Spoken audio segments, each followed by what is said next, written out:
Hello साथियों, कैसे हैं आप। आज अपन पढ़ने जा रहे हैं अप्रवाह और राजस्थान की झीलें और नदियों के संबंध में रिवीजन की दृष्टि से। पढ़ाई तो आपने बहुत कुछ की है, अपन इन क्वेश्चनों को, इस वीडियो को आप रिवीजन की दृष्टि से एक बार अवश्य देख लें। बिना समय खराब किए मैं सीधे अपन प्रश्नों की ओर चलते हैं। बहाव की दृष्टि से राजस्थान की नदियों को 3 भागों में बांटा गया। बहाव से संबंध में कि कौन सी नदी अपना जल अरब सागर की ओर ले जाती है, कौन सी नदी बंगाल की खाड़ी की ओर ले जाती है और कौन सी नदी आंतरिक प्रवाह की नदी हैं, इससे संबंध में इस बिंदु से कोई 1 या 2 क्वेश्चन अनिवार्यतः हर एग्जाम में आते हैं। तो साथियों, अरब सागर की ओर जल ले जाने वाली नदियाँ लूणी, माही, सोम, जाकम, साबरमती, पश्चिम बनास। याद रखें आप, मैंने इस तरीके से आप याद करते हैं, इसको कम से कम 4 या 5 बार रिवाइज करें, आपको याद हो जाएगा। ठीक है। लूणी माही, सोम, जाकम, साबरमती, पश्चिम बनास। लूणी माही, सोम, जाकम, साबरमती, पश्चिम बनास, ये जो नदियां हैं ये अपना जल हैं अरब सागर की ओर जोड़ती हैं, अपने छोड़ती हैं। माही नदी के लिए कि माही नदी अपना जल छोड़ती हैं तो कभी कभी अरब सागर भी आता है, कभी कभी ये भी आता है खंबात की खाड़ी में। और लूणी नदी विलुप्त हो जाती हैं कच्छ के रण में। साथियों, तो ये याद रखें, लूणी माही, सोम, जाकम, साबरमती, पश्चिम बनास, अरब सागर की ओर ले जाने वाली जल। एक भी याद करते तो दूसरे को आप निकाल सकते हो। दूसरी तरफ बंगाल की खाड़ी की ओर जल ले जाने वाली नदियाँ तो चंबल बनास। पश्चिम बनास अरब सागर की ओर अपना जल ले जाती हैं, जबकि जो बनास नदी हैं वो बंगाल की खाड़ी की ओर ले जाती हैं, चंबल की सहायक नदी। बाणगंगा, काली सेन, पार्वती, खारी और बेड़स नदियाँ, ये हैं बंगाल की खाड़ी की ओर जल ले जाने वाली प्रमुख नदियाँ। अगला महत्वपूर्ण, आंतरिक प्रवाह की नदियाँ। आंतरिक प्रवाह की अधिकांश नदियाँ उत्तरी राजस्थान में स्थित हैं। अधिकांश पूछ रहा हूँ, कांकनी, कांतली, बाड़ी, मेंथा, शाबी, गग्गर, रूपनगढ़। गग्गर नदी सबसे आंतरिक प्रवाह की सबसे बड़ी नदी है। इसको प्राचीन काल में सरस्वती नदी के नाम से भी जाना जाता था। तो साथियों याद रखें, कांकनी, बाड़ी, मेंथा, शाबी, गग्गर और रूपनगढ़। आप तो याद कर दो, अरब सागर की ओर ले जाने वाली नदियाँ और आंतरिक प्रवाह की नदियाँ। तो पश्चिम बंगाल वाली नदियाँ तो अपना आप अलग हो जाएगी। आपको क्वेश्चन को अच्छी तरह से समझना है, ठीक है, अच्छी तरह से आप याद कर दीजिए। अब अपन चलते हैं प्रश्नों की ओर। साथियों, राजस्थान में पूर्णतः बहने वाली सबसे लंबी सर्वाधिक जल ग्रहण क्षेत्र वाली नदी पूर्णतः राजस्थान, केवल राजस्थान में बहने वाली नदी है तो वो साथियों है बनास नदी। जल ग्रहण का अर्थ है कि अलग अलग एक नदी निकलती है तो उसके अंदर बहुत सारे नाले आते हैं, यानी कि बहुत सारे क्षेत्र से इसका जो जल ग्रहण क्षेत्र है वो सर्वाधिक है। तो बनास नदी का जल ग्रहण क्षेत्र सर्वाधिक है और पूर्णतः राजस्थान में बहने वाली लंबी नदी है बनास नदी खमनोर की पहाड़ियों से निकलती हैं। क्वेश्चन सेकेंड, राजस्थान के ऐसे जिले जिसमें कोई नदी नहीं बहती तो चूरू और बीकानेर 2 ऐसे जिले हैं जिसमें कोई भी नदी नहीं है। Question third, important question, Chuliya जलप्रपात चंबल नदी पे बना हुआ है। चूलिया जलप्रपात चंबल नदी पे बना हुआ है चित्तौड़गढ़ जिले में। और भीमतल जलप्रपात मांगली नदी पर है, बूंदी जिला। भीमतल जलप्रपात बना हुआ है मांगली नदी पर, जूलिया जलप्रपात बना हुआ है चंबल नदी पर, याद रखें। क्वेश्चन 4, चंबल नदी के अन्य नाम हैं चर्मणवती, कामधेनु है साथियों, ये गलत हो गया था, कामधेनु और नित्यवाही। चंबल नदी के अन्य नाम है चर्मणवती, कामधेनु और नित्यवाही। नेक्स्ट क्वेश्चन, चंबल नदी का राजस्थान में प्रवेश किस जिले में होता है साथियों? तो कोटा, चित्तौड़, बूंदी। बताइए कौन से जिले में होता है? तो चंबल नदी का जो प्रवेश होता है साथियों चित्तौड़गढ़ में होता है, चित्तौड़गढ़ के अंदर प्रवेश होता है, याद रखें। और राजस्थान के 6 जिलों में बहती हैं चंबल नदी, राजस्थान के 6 जिलों में बहती हैं। ऐसे भी क्वेश्चन आ सकता है कि चंबल नदी राजस्थान के किस भाग में बहती हैं? तो साथियों चंबल नदी राजस्थान के दक्षिणी पूर्वी राजस्थान के अंदर बहती है। चंबल नदी पर बने बांध, चंबल नदी पे 4 बांध बने हुए हैं। गांधी सागर बांध है, ये मध्य प्रदेश से हैं। चंबल नदी पे जो बांध बना हुआ है गांधी सागर, वो मध्य प्रदेश में है। राजस्थान के अंदर राणा प्रताप सागर जो कि चित्तौड़गढ़ जिले में स्थित है, जवाहर सागर जो कि कोटा जिले के बोरावास में स्थित है, और कोटा बैराज जो कि कोटा में है। और राजस्थान का प्रथम अणु शक्ति ग्रह राणा प्रताप सागर चित्तौड़गढ़ ये भी वहीं पर स्थित है साथियों। तो कोटा बैराज से केवल सिंचाई की जाती है, इनसे विद्युत उत्पन्न भी की जाती है। कोटा बैराज जल केवल सिंचाई के लिए उपयोग में आता है। तो गांधी सागर मध्य प्रदेश में है, राणा प्रताप सागर चित्तौड़गढ़ में है, जवाहर सागर कोटा बोरावास्के और कोटा बैराज कोटा में है। साथियों रिवीजन की दृष्टि से पहले से मैंने बता दिया था कि ये जो वीडियो है अपना रिवीजन की दृष्टि से है और आप अच्छी तरह से अपने को कंफर्म कर लें। बनास नदी खमनोर की पहाड़ियों से निकलती है। बनास नदी का जो उद्गम है वो खमनोर की पहाड़ियों से। बेड़च नदी गोगुंदा की पहाड़ियों से। चंबल नदी महू के निकट जनापाव की पहाड़ियाँ मध्य प्रदेश से निकलती हैं। चंबल नदी महू के निकट जनापाव की पहाड़ियाँ मध्य प्रदेश से निकलती हैं। कोठारी नदी का उद्गम स्थल दिवेर की पहाड़ियाँ। कोठारी नदी का जो उद्गम स्थल है वो साथियों दिवेर की पहाड़ियाँ। और लूणी नदी का जो उद्गम स्थल है नाग की पहाड़ियाँ अजमेर से। और लूणी नदी को अजमेर में सागरमती के नाम से जाना जाता है। नेक्स्ट क्वेश्चन 8, आदिवासियों की गंगा किस नदी को कहते हैं? आदिवासियों की गंगा माही नदी को कहते हैं। माही नदी को आदिवासियों की गंगा कहते हैं। अमरोह की पहाड़ियों एमपी से इनका उद्गम होता है। अमरोह की पहाड़ियाँ एमपी से इसका उद्गम होता है। माही नदी आदिवासियों की गंगा। क्वेश्चन 9, वन की आशा विशिष्टि नदी उपनाम है। वन की आशा और विशिष्टि नदी किस नदी का उपनाम है? तो साथियों बनास नदी का उपनाम है वन की आशा और विशिष्टि। और बनास नदी का उद्गम है खमनोर की पहाड़ियाँ राजसमंद। क्वेश्चन 10, लूणी नदी को अजमेर में किस नाम से पुकारा जाता है? लूणी नदी को अजमेर में सागरमती के नाम से निकाला जाता है। और लूणी नदी का जो उद्गम है वो नाग की पहाड़ियाँ। आंतरिक प्रवाह की सबसे बड़ी नदी है। आंतरिक प्रवाह की सबसे बड़ी नदी है घग्गर नदी।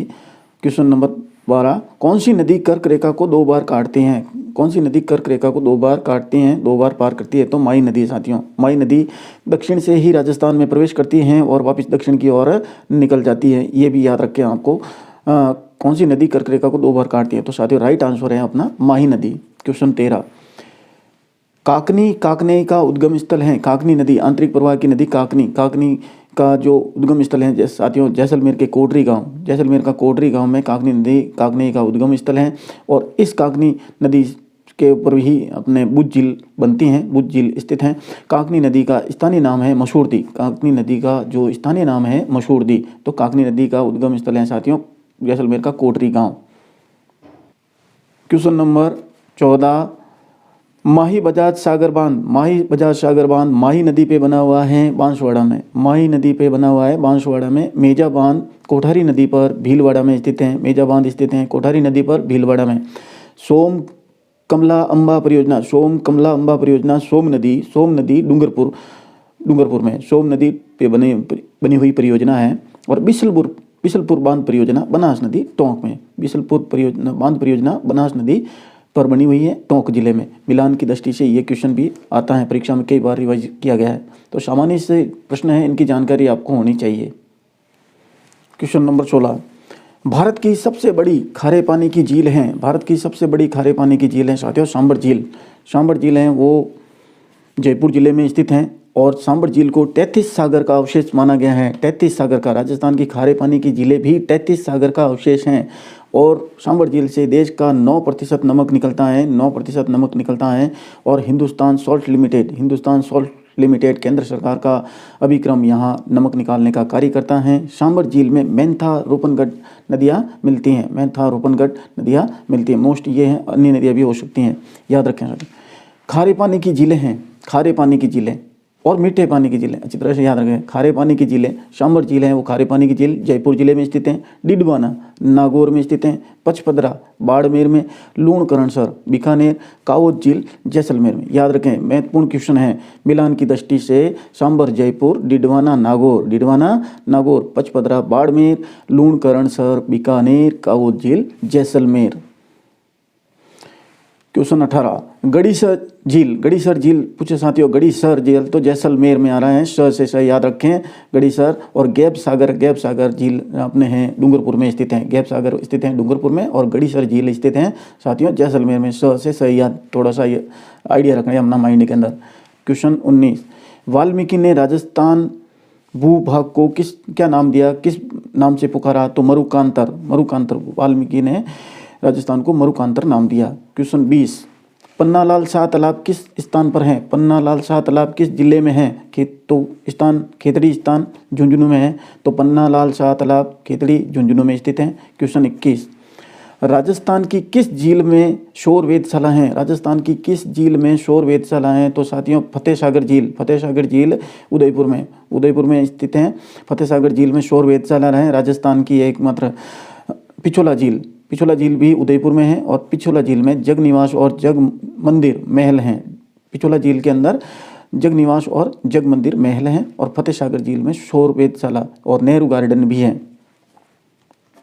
क्वेश्चन 22, किस झील का उत्तरी भाग नौचौकी कहलाता है? किस झील का उत्तरी भाग नौचौकी कहलाता है? साथियों राजसमंद झील, राजसमंद झील का उत्तरी भाग नौचौकी कहलाता है और राजसमंद झील के किनारे पर ही 25 संस्कृत में लिखे हुए शिलालेख स्थित हैं। राज प्रशस्ति शिलालेख। राजसमंद झील का उत्तरी भाग नौचौकी कहलाता है। क्वेश्चन 23, राजस्थान की वह झील जहाँ सर्दियों में राजहंस फ्लेमिंगो बड़ी संख्या में आते हैं। राजस्थान की वह झील जहाँ सर्दियों में राजहंस फ्लेमिंगो पक्षी बड़ी संख्या में आते हैं। तो साथियों सांभर झील जयपुर में फ्लेमिंगो पक्षी आते हैं जिन्हें राजहंस कहा जाता है। क्वेश्चन 24, विश्व की दूसरी और एशिया की सबसे बड़ी ताजे पानी की कृत्रिम झील स्थित जयसमंद किस जिले में स्थित है? जयसमंद जयपुर जिले में, अपने उदयपुर जिले में स्थित हैं। कृत्रिम झील जयसमंद उदयपुर जिले में स्थित हैं। साथियों याद रखें, विश्व की दूसरी और एशिया की सबसे बड़ी ताजे पानी की कृत्रिम झील बनाई गई झील है। गोमती नदी का जल गिरता है इसमें। क्वेश्चन 25, कायलाना झील स्थित है। कायलाना झील जोधपुर में सर प्रताप ने इसका निर्माण करवाया था।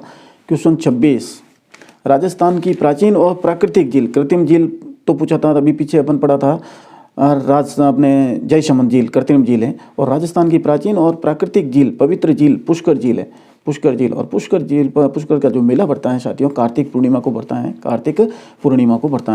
क्वेश्चन 27, पिछोला झील का निर्माण किस शासक ने करवाया था? पिछोला झील का जो निर्माण है महाराणा लाखा ने करवाया था और पिछोला झील में ही जगनिवास और जग मंदिर 2 महल हैं।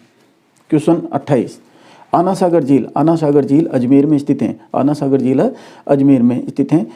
अजमेर में आना सागर झील के किनारे ही दौलत बाग का जो निर्माण कराया था जहांगीर ने और बारादरी शाहजहां ने निर्माण कराया था। दौलत बाग का निर्माण कराया था जहांगीर ने और बारादरी का निर्माण कराया था शाहजहां ने। आना सागर झील के किनारे आना सागर झील अजमेर में स्थित है। जयसमंद झील उदयपुर में स्थित है साथियों। जयसमंद झील एशिया की दूसरी और विश्व की जयसमंद झील उदयपुर में ताजे पानी की सबसे बड़ी झील। गोमती नदी का जल इसके अंदर गिरता है, गोमती नदी के ऊपर बनाया गया है। और जयसमंद झील का जो महत्वपूर्ण क्वेश्चन यहाँ ये है कि जयसमंद झील को अन्य किस नाम से जाना जाता है? तो अन्य नाम है इसका साथियों ढेबर झील। क्वेश्चन 23, सांभर झील के निर्माता कौन था? सांभर झील के जो निर्माता थे वासुदेव सांभर झील के निर्माता। क्वेश्चन 31, कनक सागर के नाम से प्रसिद्ध झील हैं दुगारी झील कनक सागर के नाम से प्रसिद्ध हैं। क्वेश्चन 32, सिलीसेड झील अलवर का निर्माण किसने कराया था? सिलीसेड झील जो अलवर में स्थित है का निर्माण किसने कराया था? महाराजा विनय सिंह ने कराया था। क्वेश्चन 33, किस झील के किनारे 25 शिलालेख पर राज प्रशस्ति उत्कीर्ण है? तो साथियों है राजसमंद झील। तो ये थे साथियों आज के महत्वपूर्ण रिवीजन योग्य महत्वपूर्ण परीक्षा की दृष्टि से महत्वपूर्ण क्वेश्चन। लगातार अपनी पढ़ाई पे बने रहें और लाइक एंड शेयर जरूर करें। Thank you, all the best.